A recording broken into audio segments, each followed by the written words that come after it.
ابھی کہتی ہیں کہ کیا آ گیا تھا میرا بیٹا، آ گیا تھا تم سے بات اس کی ہو گئی ہے؟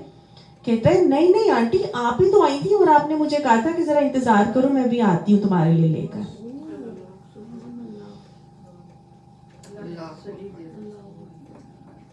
سمجھ آئی آپ کو بات؟ اللہ نے فرشتوں کے ذریعے سے اس عورت کی شکل میں ایک بندے کو بھیج کر اس بچے کو یہ تسلی دلا دی تھی کہ بس ابھی لا رہی ہوں، تم تھوڑی دیر 5 منٹ لگیں گے، انتظار کر لو. اور اس نے نماز بھی توڑی؟ نماز نہیں توڑی. اللہ صبر سے جمے رہنے والوں کا ساتھی ہو جاتا ہے. ہم کس اللہ کے ساتھ کو مانتے نہیں ہیں، ہم کس اللہ کے ساتھ سے انکار کرتے ہیں. وہ اللہ جو ہر چیز سنبھال لیتا ہے، ہم ہی نہیں سنبھالتے، ہم ہی اطاعت سے ہل جاتے ہیں، ہم ہی اطاعت پہ جمتے نہیں ہیں. میں تو جب بھی یہ بات سوچتی ہوں، سنتی ہوں یا مطلب بتاتی ہوں، میرے رونگٹے کھڑے ہو جاتے ہیں. یہ اللہ ہے جو آج بھی سنبھالتا ہے ہم کو. تو اللہ ہے جو آج بھی صبر سے جمے اطاعت پر جمے رہنے والوں کا ساتھی بن جاتا ہے. اللہ ہمیں یہ رویے اپنانے کی توفیق عطا فرمائے. تو گویا اللہ کی اطاعت میں بھی صبر ہے اور برے کام سے رکنے میں بھی صبر ہے. برے کام سے اگر رکنا پڑتا ہے تو بڑا مشکل ہوتا ہے نا، بڑا صبر کرنا پڑتا ہے، پھر انسان رکتا ہے. تو صبر صرف تکلیف کے آنے پر نہیں کیا جاتا، اللہ کی اطاعت میں بھی صبر ہے. زکوٰۃ نکالنا آسان نہیں ہوتا، صدقہ نکالنا آسان نہیں ہوتا، مال نکالتا انسان، صبر کرنا پڑتا ہے. اپنی کئی خواہشات کو ضبط کرنا پڑتا ہے، روکنا پڑتا ہے. حج میں بھی صبر ہے، زکوٰۃ میں بھی صبر ہے، روزے میں بھی صبر ہے. یہ تو موٹی موٹی باتیں ہیں جن میں صبر ہے. تو جو برائی سے روکنے پر بھی صبر ہے، اللہ کی اطاعت میں بھی صبر ہے، اور تکلیف کے آنے پر بھی صبر ہے. ٹھیک ہے، تو ہر قسم کی صبر کرنے والوں کے لیے اللہ نے فرمایا وَمَن تَطَوَّعَ خَيْرًا فَإِنَّ اللَّهَ شَاكِرٌ عَلِيمٌ. جو کوئی خوشی سے بھلائی کرے گا تو اللہ پھر تمہارے عمل کی قدردانی ضرور کرے گا. شاکرون بھی ہے، حلیم بھی ہے. وہ تمہارے ہر رویے کو دیکھ بھی رہا ہے اور تمہاری نیکی کا اعتراف بھی کرے گا، اور پھر تمہیں 10 گنا تو اجر کا وعدہ دنیا میں ہے، 700 گنا تک اللہ نے قرآن میں بتا دیا ہے. اور اس کے بعد اللہ سبحانہ تعالیٰ بعد میں آنے والی نسلوں تک ذکر خیر تمہارا جاری رکھ دے گا. اللہ ہمیں ان لوگوں میں شامل فرما دے. اللہ کی باتوں میں بڑی ڈیپتھ ہے. ان الذین یکتمون، بے شک جو لوگ وہ چھپاتے ہیں، ما انزلنا من البینات والہدی، جو نازل کیا ہے ہم نے بینات میں، روشن نشانی میں، کلیئر پروفز میں جو نازل کیا ہے. کون سی چیز ہے جو بہت واضح، بین، روشن، بڑی کلیئر ہے؟ قرآن. اللہ فرماتے ہیں کہ جو وہ لوگ جو چھپاتے ہیں جو ہم نے قرآن میں نازل کیا ہے، والہدا، اور ہدایت، ہر وہ علم جو فائدہ مند ہے، ہر وہ علم نافع جو نفع بخش ہے علم، اگر اللہ تعالیٰ نے آپ کو عطا کیا ہے، وہ باتیں جو فائدہ مند علم کی صورت میں ہیں، یا وہ باتیں جو قرآن کے علم کی صورت میں آپ تک پہنچ چکی ہیں، اگر ان کو جان لینے کے بعد چھپایا جائے، من بعد ما بیناہ للناس، بعد اس کے کہ اس کو بیان کر دیا گیا ہے لوگوں کے لیے.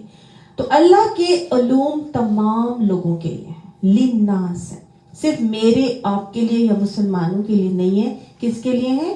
للناس، سب کے لیے، کافروں کے لیے بھی، یہودیوں کے لیے بھی، بدھسٹ کے لیے بھی، ایتھیسٹ کے لیے بھی، ہندوؤں کے لیے بھی، عیسائیوں کے لیے بھی، یہودیوں کے لیے بھی، منافقوں کے لیے بھی، فاسقوں کے لیے بھی، تمام لوگوں کے لیے کیا ہے؟ اللہ کا علم عطا کر دیا گیا ہے، قرآن میں بھی اور علم نافع کی صورت میں بھی.